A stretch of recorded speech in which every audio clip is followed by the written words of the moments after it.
जी students, तो आज मैं हमारा लास्ट जो टॉपिक है हेमिकॉर्डेटा और कॉर्डेटा, लास्ट जो चैप्टर है उसको स्टार्ट कर रही हूँ।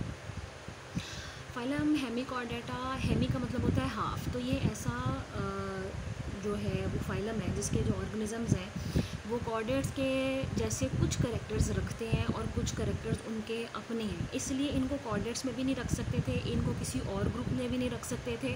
और ये फाइलम का नाम हेमिकॉर्डेटा जो है वो इसको इसलिए दिया गया। अब इस फाइलम में मुख्तलिफ़ क्लासेस हैं, जैसे टेरोब्रैंक्स और एंटीरोन्यूस्ट। तो ये क्लास एंटीरोन्यूस्टा और क्लास टेरोब्रैंकिया, इनसे ताल्लुक़ रखने वाले ऑर्गेनिजम्स के कॉमन नेम है। मिसाल के तौर पर एकॉर्न वॉर्म भी कहते हैं उन ऑर्गेनिजम्स को जिनको एंटीरोन्यूस्ट कहते हैं। अब अगर हम इनके कैरेक्टर्स की बात करें तो ये मैरीन है, इसका मतलब है कि ये सिर्फ समंदर में पाए जाएंगे। ड्यूट्रोस्टोम एनिमल्स हैं, मिसाल के तौर पर इनमें सारे वो कैरेक्टर्स हैं जो हमने प्रोटोस्टोम्स और ड्यूटोस्टोम्स का डिफरेंस पढ़ा था कि रेडियल क्लेवेज होगी और जो है डाइप्लूरुला लाइक लार्वा होगा और एंटीरोसिलम फॉर्मेशन होगी, जो कि मैंने पूरा आपको एक लेक्चर जो है जब हमारी क्लास स्टार्ट हुई थी तो सबसे पहले उसी के ऊपर दिया था। इनकी बॉडी के 3 हिस्से हैं। एक तो प्रोबॉसिस कहलाती है, एक जो है फिंगर लेग वो प्रोजेक्शन है, एक कॉलर गर्दनुमा हिस्सा है और एक ट्रंक जो धड़नुमा हिस्सा है जो पूरी बाकी की बॉडी है वो आम के जैसी बॉडी है, सुंडी नुमा बॉडी है। अच्छा, और जो सीलोम है क्योंकि वो जिस्म के अंदर पाई जाती है, बॉडी कैविटी है, तो उसके भी 3 हिस्से क्योंकि जिस्म के 3 हिस्से हैं। इसके अलावा इनकी जो फेरेंजियल स्लिट्स हैं, जो वो बाहर ओपनिंग्स जिस्म से बाहर खुलती हैं, वहाँ पर सीलिया भी मौजूद है, तो इसलिए उसको कहते हैं ciliated pharyngeal slits. Circulatory system open है, यानी कि ब्लड जो है वो वेसल से जाके आगे साइनसेस में खुल जाएगा और वो टिश्यूज़ के साथ, ऑर्गन के साथ वो लिपटा पड़ा भी होता है, चिपटा पड़ा भी होता है। वेसल्स हमेशा के लिए क्लोज्ड नहीं होते, साइनसेस जो होते हैं वो पाए जाते हैं। डाइजेस्टिव सिस्टम कंप्लीट है। अगर हम कहते हैं कि डाइजेस्टिव सिस्टम कंप्लीट है, इसका मतलब है कि मुंह की ओपनिंग है और दूसरी या तो रेक्टम होगी या तो एनस होगी या क्लोएका होगी।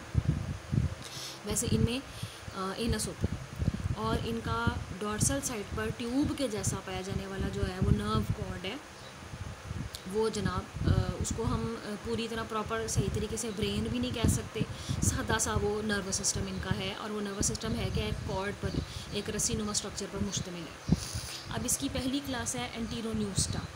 तो आपको इसके बारे में हम बता रहे हैं कि ये मैरीन वॉर्म्स हैं, सुंडी नुमा बॉडी है, 10 से 40 सेंटीमीटर के करीब लंबे होते हैं और वैसे जो साइज़ है वो मैक्सिमम 2 मीटर तक भी देखा गया है। 70 के करीब स्पीशीज़ हैं डिस्क्राइब, जिनके बारे में फुली इन्फॉर्मेशन जो है वो ज़ूलॉजिस्ट दे चुके हैं।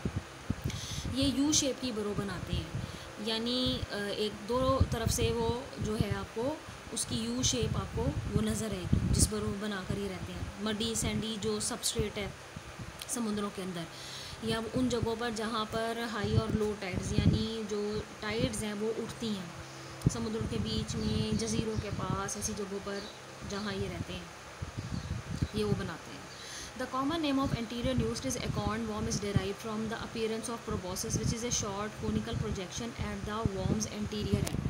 अगर हम इस जानदार की तस्वीर को देखें तो इसकी जो प्रोबोसिस है वो नुकीली सी, तिकोनी सी है, तो इसलिए इसको ये नाम दिया गया है एकॉर्न वॉर्म का।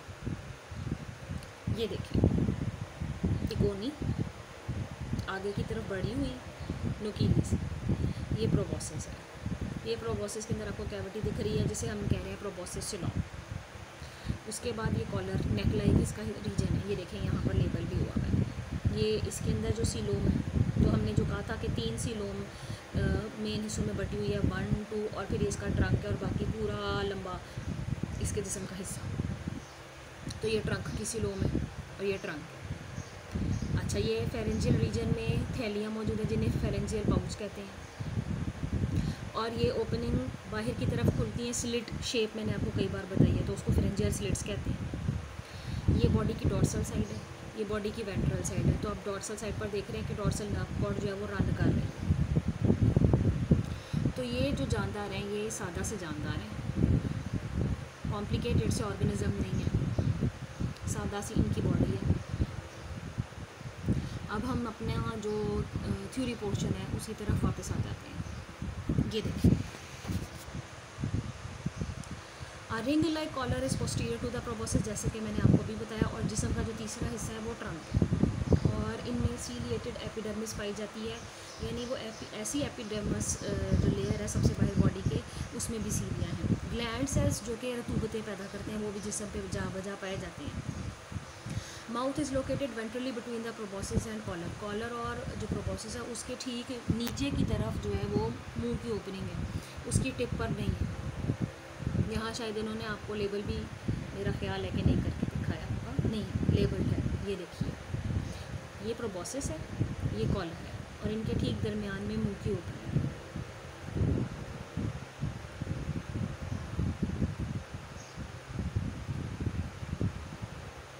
जी, तो जनाब वो फेरेंजियल पाउचेस मौजूद हैं फेरेंजियल रीजन में, वो बाहर की तरफ सिकनुमा ओपनिंग से खुलती हैं। डाइजेस्टिव ट्रैक्ट पूरा है, मुंह से शुरू होता है और जो है वो एनस वगैरह पर ख़त्म होता है। मेंटेनेंस फंक्शन, सीलिया जनाब बीटिंग करते रहते हैं, सीलिया का होना ये बताता है, और म्यूकस प्रोड्यूस करते रहते हैं। हमने अभी बात की थी कि एपिडर्मिस में ग्लैंड सेल्स मौजूद हैं जब इन्होंने खाना पीना होता है। Detritus and other particles adhere to the mucus covered proboscis. Detritus यानी कि जो कि डिकम्पोज पोर्शन होता है, वो छोटे मोटे जिस्म अजसाम जो छोटे जानदारों के टूटे फूटे होते हैं, वो इस तरह की चीज़ें जो कि थोड़ा बहुत डिकम्पोज हुई होती हैं, इस तरह से related decompose portion, carbon portion, इस तरह के मुख्तलिफ जो सिस्टम्स जो साइकिल्स होते हैं वो समुद्र में चलते रहते हैं। तो उसमें से ये ऐसी चीज़ों को जो है ये इनके जिस्म से म्यूकस के ज़रिए चिपक जाती है। Tract of cilia transport food and mucus posteriorly and ventrally. Cilia के जो ट्रैक्ट हैं वो फूड को पीछे की तरफ धकेलते हैं और जिसकी वजह से खुराक जो है वो फिर मुँह में चली जाती है। Ciliary tracts coverage near the mouth and form a mucoid string that enters the mouth, यानी कि जो खुराक के खाते हैं ना उसके बाहर अच्छी खासी मिकदार में म्यूकस होती है, म्यूकस के साथ वो लदी पड़ी होती है और उसके अंदर छोटे छोटे फूड पार्टिकल जो ट्रैप हो गए होते हैं वो ये खाते हैं। एकॉनवॉर्म्स में reject some substances trap in the mucoid string by pulling the proboscis against the collar.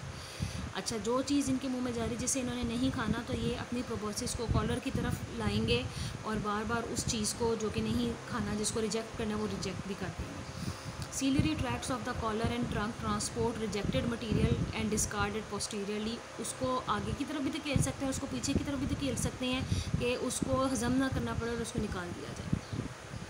Digestive tract simple tube की तरह है और मुंह से शुरू होता है, जैसे मैंने पहले कहा एनस पे ख़त्म होगा। फूड डाइजेस्ट होता है डाइवर्टिकुला ऑफ द गट में, जिन्हें हेपेटिक सैक्स बोलते हैं। जो थैलियाँ गट में पीछे की तरफ जो स्टमक है उसके पास से निकलती हैं और आगे जाके वो बंद होती हैं, वो मज़ीद किसी चीज़ में नहीं खुलती, तो उनको डाइवर्टिकुला कहते हैं।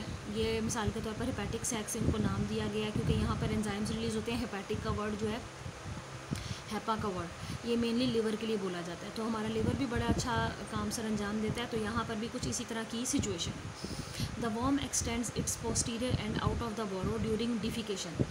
इसने अपने जिस्म का पिछला हिस्सा बोरो के अंदर घुमा लेना होता है, क्योंकि अगर इसकी यू शेप बोरो है ऐसी, तो हो सकता है कि एक ओपनिंग खुली हो, दूसरी तरफ से इसने उसको बोरो को बंद किया हो। तो जब इसने वेस्ट मटेरियल को डिस्कार्ड करना होता है जिस्म से, तो जो ओपनिंग बोरो की खुली होती है कि उस तरफ अपना डिफिकेशन वाला पोर्शन, एनल पोर्शन जो है वो कर लेता है ताकि जो वेस्ट मटेरियल है वो निकल जाए, और वो छोटी छोटी थैलियों की फॉर्म में जिस्म से निकल जाता है, जिन्हें हम कास्टिंग्स कहते हैं। Nervous system ectodermal in origin है। एक्टोडर्मल इन ओरिजिन का मतलब है कि जो हमारी तीन जो एम्ब्रियोलॉजिकल लेयर्स हैं, एक्टोडर्म, एंडोडर्म और मीजोडर्म, उसमें से एक्टोडर्म से ही बनता है। स्किन और जो नर्वस सिस्टम है वो हमेशा एक्टोडर्म से बनता है। और सीलिएटेड एपिडर्मिस के ठीक नीचे ये कॉर्ड की शक्ल में मौजूद है, डॉर्सल साइड पर है। इससे बारीक बारीक नर्व्स जो हैं वो वेंट्रल साइड पर भी निकलती हैं, ताकि एक पूरे का पूरा जो प्लेक्सस एक नेटवर्क है, एक जाल है, वो जिस्म में बिछा सकें ताकि अच्छे तरीके से जिस्म में हर जगह कोऑर्डिनेशन हो सके।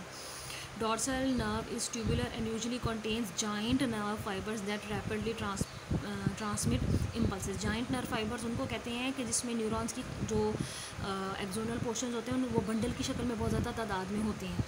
तो ये जब जल्दी अचानक रिस्पॉन्सेज एक जानदार ने पैदा करने होते हैं तो उसमें बहुत काम आते हैं।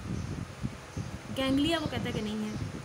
सेंसरी रिसेप्टर्स जो हैं वो हैं जा बजा जिस्म पर बिखरे हुए, किसी एक जगह नहीं है, इतनी कोई स्पेलाइजेशन भी नहीं है।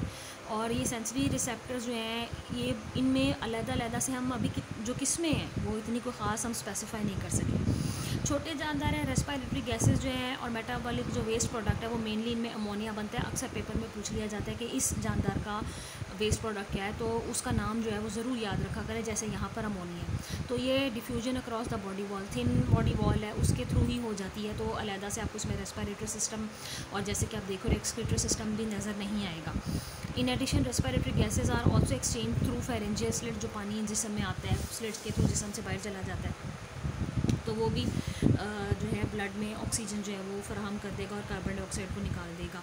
As water passes through the pharyngeal slits gases are exchange, जैसे कि मैंने आपको अभी ये बात बताई, वही जो मछलियों का वाला है भी एक तरीका है कि वो भी अपने गिल्स में पानी को फ्लो कराती हैं, तो वो ऑक्सीजन को हासिल करती हैं और कार्बन डाइऑक्साइड को निकाल देती हैं।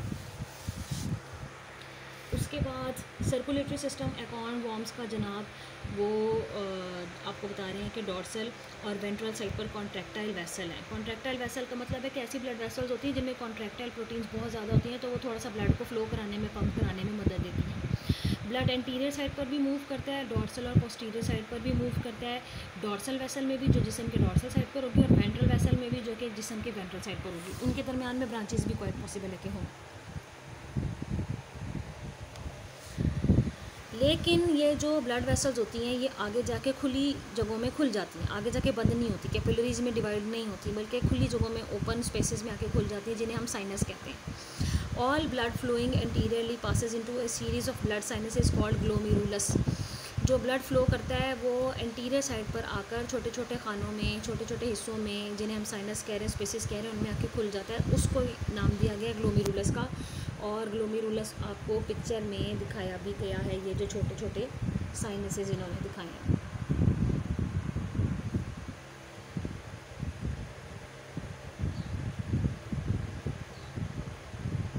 और ये प्रोबोसिस में है। Excretory waste may be filtered through glomerulus into the coelom of proboscis and released out to the outside 1 or 2 pores in the walls of the proboscis. proboscis में वो कहता है कि कुछ जगह ओपनिंग है उसकी वॉल में, और ये ग्लोमेरुलस जो है ये नाइट्रोजनस वेस्ट को अब्जॉर्ब कर लेता है और वहाँ से उसको जिस्म से डिफ्यूजन के अमल से ज़्यादा बेहतर तरीके से खारिज कर देता है। अच्छा, इनका ब्लड कलरलेस है, उसका कोई रंग नहीं है।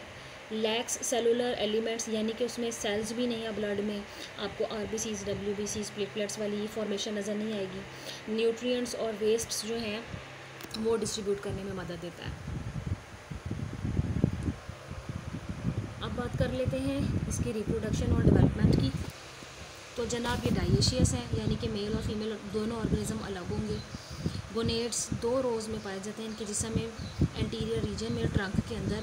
हर गोनेड जो है वो अलहदा से बाहर की तरफ ओपनिंग्स के थ्रू खुलता है। ये अपने गैमेट्स को जिस्म से बाहर रिलीज़ करते हैं और बाहर ही उनकी फर्टिलाइजेशन होती है, तो तभी हम कह रहे हैं कि फर्टिलाइजेशन एक्सटर्नल है। स्पॉनिंग, अगर एक वक्त में ज़्यादा बड़ी तादाद में गैमेट्स को रिलीज़ कर रहे हैं तो वो कैसे होगा कि एक स्पीशी का जो मेल ऑर्गेनिज्म है वो फीमेल ऑर्गेनिज्म में भी एक एरिया में स्पॉन जो है वो इंड्यूस करा सकते हैं। तो बिहेवियर सजेस्ट करता है कि इसका मतलब है कि स्पॉनिंग फेरोमोन्स है। फेरोमोन्स आपको पता है केमिकल मैसेंजर्स हैं जो कि एक ही स्पीशी के अंदर मेल और फीमेल ऑर्गेनिजम्स के दरमियान में एक किस्म के मैसेंजर हैं, और स्पॉनिंग करने के लिए अगर वो काम करें कि गैमेट्स रिलीज़ हो तो हम उन्हें स्पॉनिंग फेरोमोन्स बोलेंगे।